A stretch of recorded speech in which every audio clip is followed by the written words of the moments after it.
सभी प्रथमा पीयूसी के हिंदी विद्यार्थियों को स्वागत है।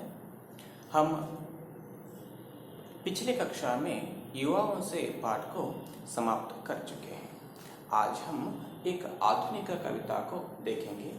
कविता का नाम है तोड़ती पत्थर। इस कविता को सूर्यकांत त्रिपाठी निराला जी लिखे हैं।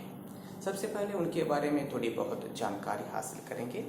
इनका जो जन्म, सूर्यकांत त्रिपाठी निराला जी का जो जन्म 1896 ईस्वी में मेदिनीपुर महिषादल नगर में हुआ था।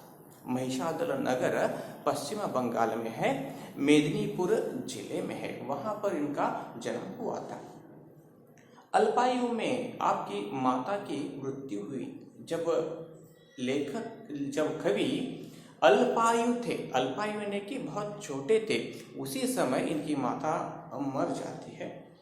पत्नी तथा पिता के असामयिक निधन, देखिए इसके साथ साथ जब इनका विवाह होता है उसके बाद पत्नी भी मर जाती है और पिताजी भी मर जाते हैं।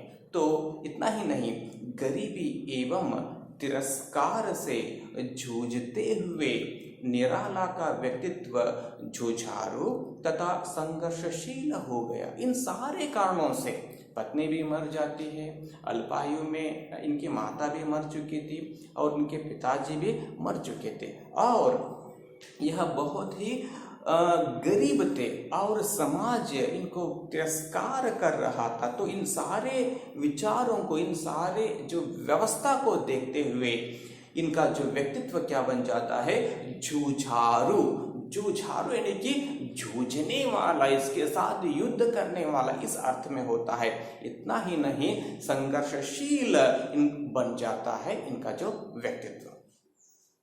बाद में इनका जो मृत्यु 1961 ईस्वी में होता है। इनकी जो प्रमुख रचनाएं हैं, परिमल, गीतिका, अनामिका, अर्चना, आराधना, कुकुरमुत्ता, राम की शक्ति पूजा, तुलसीदास आदि इनके अति महत्वपूर्ण रचनाएं हैं।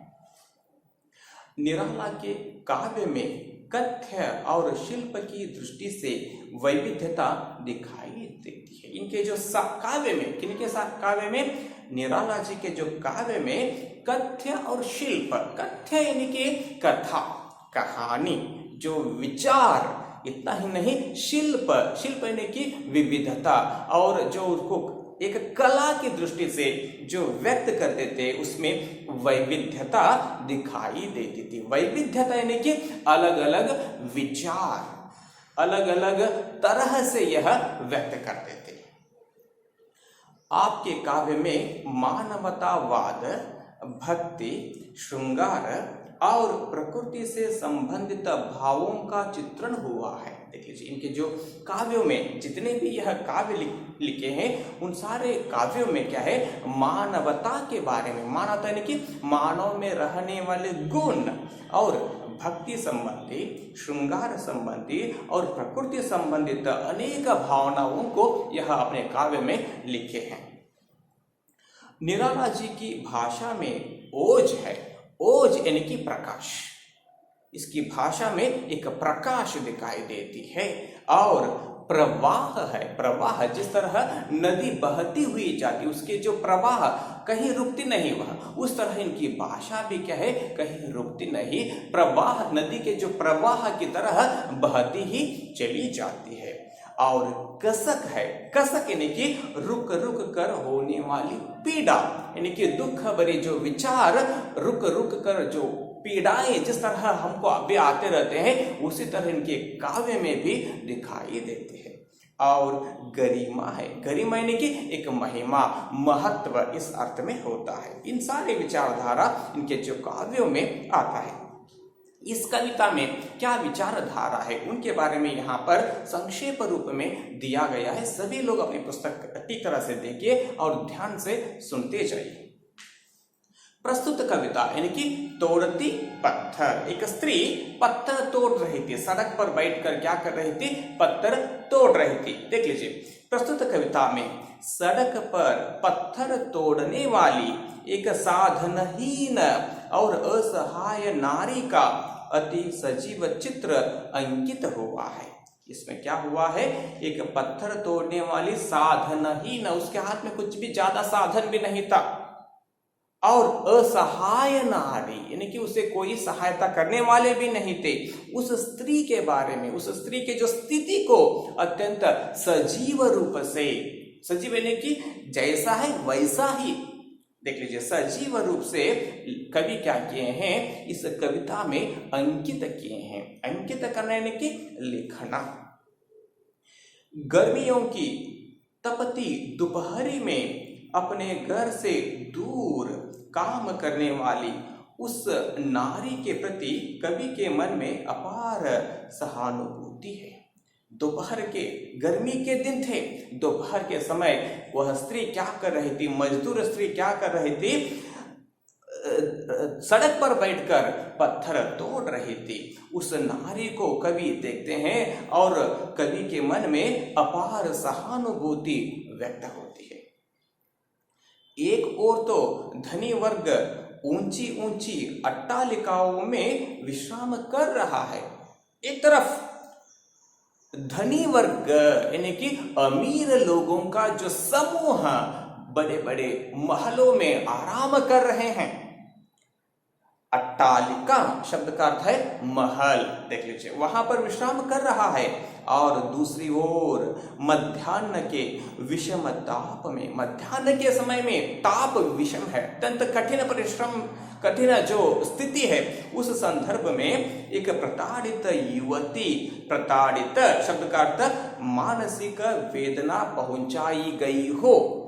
देख लीजिए, प्रताड़ित युवती वह क्या कर रही है, परिश्रम साध्य कार्य में व्यस्त है, अपने कार्य में वह क्या है, व्यस्त है, बिजी है। देख लीजिए, अर्थ वैषम्य, देख लीजिए यहाँ पर अर्थ यानी कि पैसे, अर्थ वैषम्य यानी कि पैसे संबंधी जो विचारधारा, और जो समाज में क्या है, हर एक व्यक्ति के पास पैसे नहीं होते, कुछ लोग गरीब होते हैं, कुछ लोग अमीर होते हैं। यह क्या है, अर्थ वैषम्य। देख लीजिए, वैषम्य की ओर ध्यान आकृष्ट करने वाली यह प्रगतिवादी रचना निराला के काव्य संग्रह अनामिका से संकलित की गई है। देख लीजिए, यह जो प्रगतिवादी रचना है, प्रगतिवादी इसका अर्थ है सामाजिक यथार्थ प्रधान, समाज में जैसा है वैसा लिखना।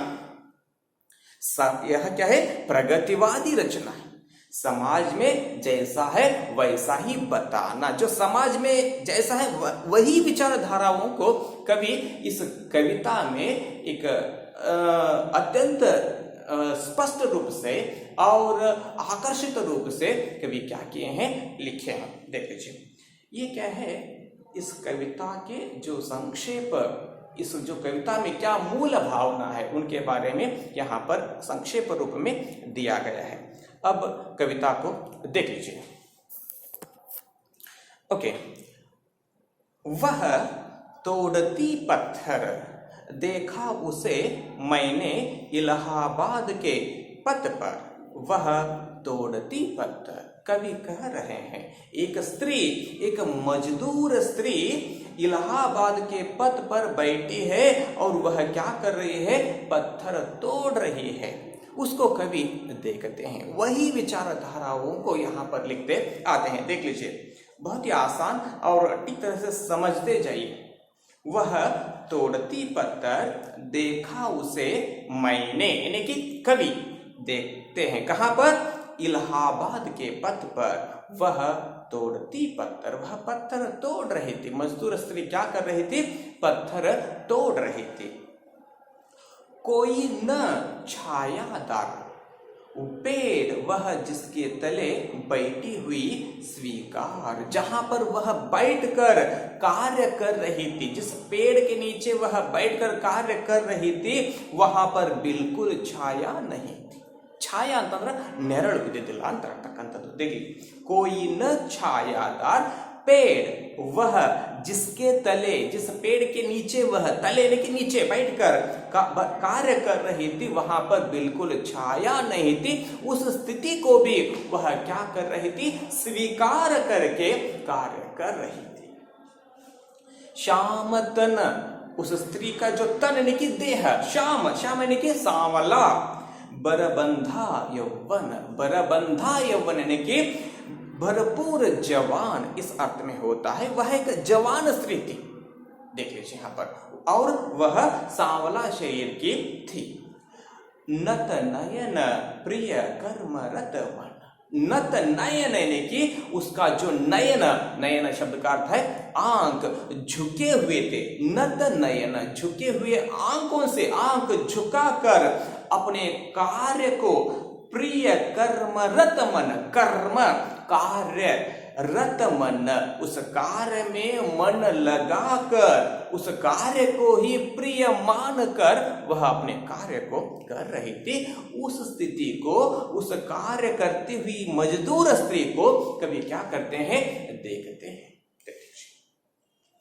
गुरु हथौड़ा हाथ करती बार बार प्रहार, गुरु हथौड़ा, हथौड़ा आप लोग देखे होंगे, हथौड़े जो पत्थर को तोड़ने के लिए उपयोग किया जाता है। गुरु यानी कि भारी, बड़ा, बड़ा जो हथौड़ा उसके हाथ में थी, उससे वह क्या कर रही थी, बार बार प्रहार कर रही थी। प्रहार करना यानी कि वार करना। सामने तरुमालिका अट्टालिका प्राकार, जहां पर यह बैठकर कार्य कर रही थी उसके सामने ही तरुमालिका, तरुमालिका इसका अर्थ है पेड़ों की जो कतार, अंदर गिडगलम साल आगे उस तरफ। अट्टालिका यानी कि महल, एक बहुत बड़ा घर, उसके आसपास एक क्या है, पेड़ों की जो कतार है। प्राकार यानी कि चहर दीवार, कंपाउंड। वहां पर लोग क्या कर रहे थे, आराम कर रहे हैं, लेकिन यह जो स्त्री यहाँ पर बैठकर अपने कार्य को कर रही है, यह कार्य कर रही है, लेकिन उसका जो फायदा कुछ और लोग ही ले रहे हैं। देखिए इसका परिस्थिति कुछ अलग है, उसकी पर उन लोगों के जो परिस्थिति अलग है। यह क्या है, अर्थ वैषम्यता। अर्थ वैषम्यता यही है, ये लोग मजदूर हैं, इनकी वजह से ही वे लोग क्या किए हैं, यानी कि अमीर लोग अमीर बन चुके हैं। वे लोग जो मध्याह्न के, दोपहर के समय क्या कर rहे हैं, आराम कर रहे हैं, और यह मजदूर स्त्री यहाँ पर बैठकर कार्य कर रही है। देखिए चढ़ रही थी धूप, देख लीजिए उस वक्त क्या हो रही थी, धूप ज्यादा हो रही थी। चढ़ रही थी इसका अर्थ है ज्यादा हो रही थी। गर्मियों के दिन, वह जो दिन किस तरह के थे, गर्मियों के दिन थे। दीवा का तमतमाता रूप, दीवा यानी कि दिन, उस दिन का रूप कैसा था, तमतमा रहा था। तमतमाना इसका अर्थ क्या है, कोप, तमतमाना इसका अर्थ है यहाँ पर अत्यंत गर्मी, बहुत ज्यादा गर्मी हो रही थी। उसी समय क्या होता है, देख लीजिए, उठी झुलसाती हुई लू, झुलसाती हुई लू इसका अर्थ है अत्यंत गर्म हवा उठ जाती है उस संदर्भ में। रुई जो जलती हुई भू, देख लीजिए रुई यानी कि कपास, दीपद बत्ती, देख लीजिए रुई जो, रुई की तरह क्या है, धरती, भू शब्द का अर्थ है भू, इसका अर्थ है धरती जल रही थी। गर्द चिनगी छा गई, उस संदर्भ में गर्द, गर्द शब्द का अर्थ है धूल, चिनगी शब्द का अर्थ है झुलसाती हुई, जलती हुई अग्नि के जो छोटे छोटे कण वहां पर उठ जाती है, देह को भी लगते हैं, फिर भी वह स्त्री क्या कर रही है, अपने कार्य में व्यस्त है। प्रायः हुई दोपहर, उस संदर्भ में दोपहर हो गई थी, फिर भी वह क्या कर रही है, पत्थर तोड़ रही है। इन परिस्थितियों में भी, इन कठिन परिस्थितियों में भी वह स्त्री क्या कर रही है, अपने कार्य में मग्न है। देखते देखा मुझे तो एक बार, अचानक वह स्त्री मुझे एक बार देख लेती है। उस भवन की ओर देखा, एक बार मुझे देखी और दूसरी बार उस भवन को देखी। इसका अर्थ है यहाँ पर उस भवन में जो लोग आराम कर रहे हैं और मैं यहाँ पर परिश्रम कर रही हूँ। यहाँ पर अर्थ वैषम्य की जो बात आती है, देख लीजिए। उस भवन की ओर देखा, छिन्न तार यानी कि बहुत अधिक उदास, अंतकम। इसका अर्थ है छिन्न तार। छिन्न शब्द का अर्थ है कटा हुआ, तार यानी कि एक तार जो सितार को बजाने के लिए जो उपयोग किया जाता है। छिन्न तार, जिस तरह तार टूट जाती है, सितार से टूट जाती है तो वह एक सितार को दुख, उसी तरह इस स्त्री को भी क्या है, अत्यंत दुख मन में छिपी हुई है। इस तरह कवि क्या कर रहे हैं, यहाँ पर उनके दुखों को अपने मन में अनुभव कर रहे हैं। देख लीजिए। देखकर कोई नहीं देखा मुझे उस दृष्टि से, जो मार खा रोई नहीं। देख लीजिए यहाँ पर देखकर कोई नहीं, इधर उधर वह देखती है और कोई भी नहीं थे वहां पर। देखा मुझे उस दृष्टि से, वह स्त्री मुझे उस दृष्टि से देखती है जो मार खा रोई नहीं। जब कार्य करते समय उसको कई बार अपने हाथ को मार भी खानी पड़ती थी, फिर भी वह बिल्कुल नहीं रो रही थी। सजा सहज सितार, उस संदर्भ में सहज सितार, सितार शब्द का अर्थ है एक बाजा।